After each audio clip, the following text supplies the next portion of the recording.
Let's pivot now to American politics and reaction to a groundbreaking ruling from the U.S. Supreme Court. The controversial decision shields a president from prosecution for official actions in office. The ramifications are immense, including the election subversion case against former President Donald Trump, likely will be delayed until after the November election. CBC's Richard Madan has the latest fallout from the ruling.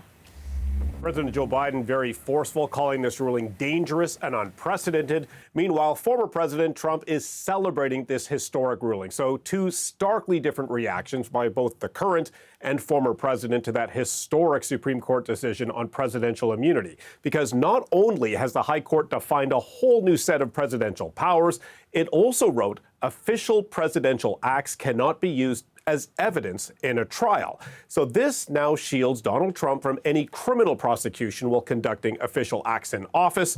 It's a big win for him and a major setback to the criminal case against him, where he's charged with trying to overturn the 2020 election and the violence leading up to January 6th. Now, this ruling also guarantees that that trial won't start until after Election Day in November. President Joe Biden, meantime, is sounding the alarms, warning if Trump is reelected, this court ruling will embolden him to abuse the power of the office. Watch.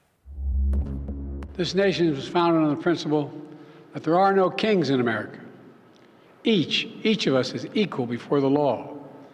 No one is above the law, not even the President of the United States. Now, Biden has seized on this ruling to really reset his floundering campaign after his disastrous debate performance last Thursday. This gives him an urgent new message to voters about threats to democracy. His campaign has since launched new ads contrasting his respect for the office against his opponents. Richard, Trump still remains at the center of 3 criminal trials, 2 still to go to trial. What could this Supreme Court ruling mean for those cases? Yeah, we're already seeing a domino effect. Prosecutors in New York agreed to delay Trump's sentencing in that hush money conviction that was initially set for next Thursday, so the judge can review the impact of that ruling. Now, Trump's lawyers argued his presidential tweets, his testimony from Trump's former White House staffer Hope Hicks, were official presidential acts, and they've been pushing for the whole case to be tossed out. Watch.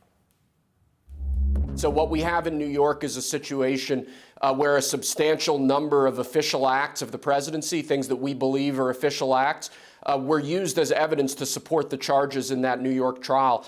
We believe that that corrupts that trial, that indicates that that jury verdict needs to be overturned, and at the very least, we deserve a new trial.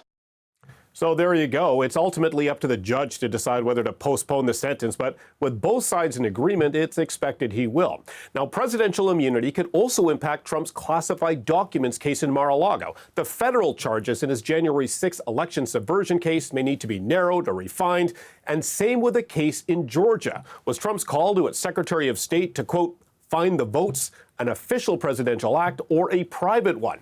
Now, while the court did not give Trump full immunity, his legal team are doing victory laps because from a political, legal, and delay perspective, they appear to be winning the battle for now. That's CBC's Richard Madan in Washington.